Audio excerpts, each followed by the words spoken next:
Refined का बिल्कुल प्रयोग नहीं करना चाहिए। रिफाइंड माने क्या होता है? शोधित,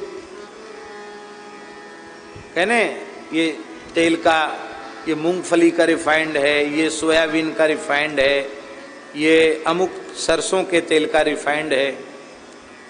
तो जो रिफाइंड है, जिसका शोधन कर दिया गया है, उसकी कीमत ज़्यादा होनी चाहिए, और जो सीधा सीधा तेल निकलता है उसकी कीमत कम होनी चाहिए। लेकिन उल्टा है, शुद्ध सरसों का तेल खरीदोगे तो उसकी कीमत ज़्यादा है, रिफाइंड खरीदोगे तो उसकी कीमत कम है। पर लोग पता नहीं अन्न खाते हैं कि क्या खाते हैं, इतनी भी उनको बुद्धि नहीं कि जिसका शोधन प्रक्रियाओं से किया गया है उसकी कीमत ज़्यादा होनी चाहिए।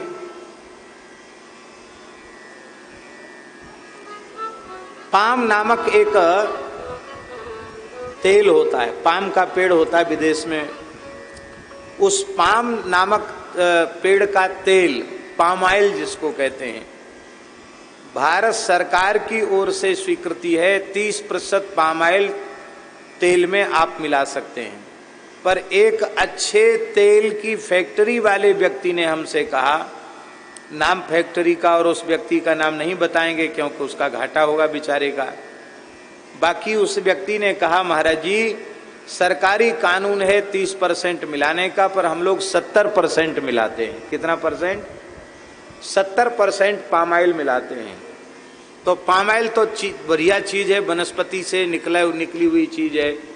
बोले महाराज इतना पाम ऑयल भी नहीं है, सुअर और पशुओं की जितनी चर्बी है उस चर्बी को एक केमिकल का प्रयोग करके और उसको एक केमिकल पड़ता है तो वो सबका सब पाम ऑयल बन जाता है, वो पाम ऑयल में मिल जाता है, और वो पूरा का पूरा पाम ऑयल के नाम से भारतवर्ष में आ रहा है।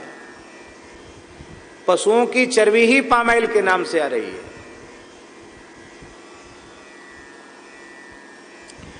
अभी अयोध्या जी में एक महापुरुष ने, राम कुंज वाले महाराज जी ने बताया कि हमारा एक शिष्य है, रिफाइंड तेल का काम उसका है। उसने कहा महाराज हम काम तो रिफाइंड का करते हैं, केमिकल्स आता है, कितना गंदा होता है, आपको हम फैक्ट्री चल के दिखा देते हैं, आप जीवन में कभी रिफाइंड को छूना नहीं।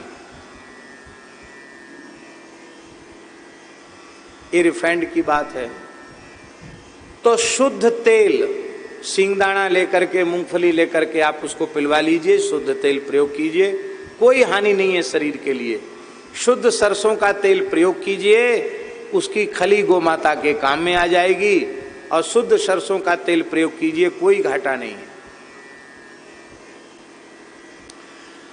ये कुटा पिसा हुआ पाउडर जो मसाला है ना, वो भी कभी घरों में नहीं लाना चाहिए, वो भी अत्यंत अशुद्ध है। इसलिए सूखा खड़ा मसाला मंगाओ, खल्लड़ से मिक्सी से कूट करके बढ़िया पवित्र वस्तु बनाओ, घर के ठाकुर जी को भोग लगाने के योग्य हो, संत सेवा के योग्य हो। समस्या तो यह है महाराज जी, रसोई घर ही पवित्र नहीं है, और आग्रह यह है कि हमारे घर में आके भोजन करें। कैसे करें भाई भोजन?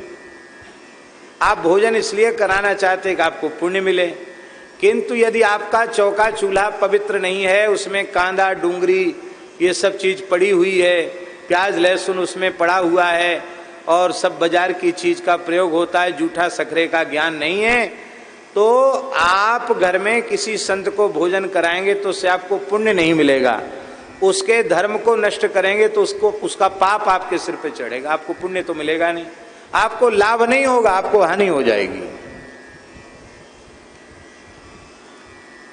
आप अपने घर में ठाकुर सेवा संत सेवा के लायक पवित्रता तो चौका चूल्हे में लाइए।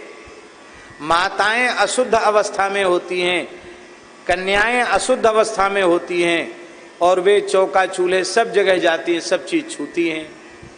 अब वो पूरा का पूरा घर का सामान अपवित्र हो गया, न तो भगवान के भोग लगने के योग्य रहा, न कोई संत पावे इसके योग्य रहा। ऐसी पवित्रता किस घर में है बताओ?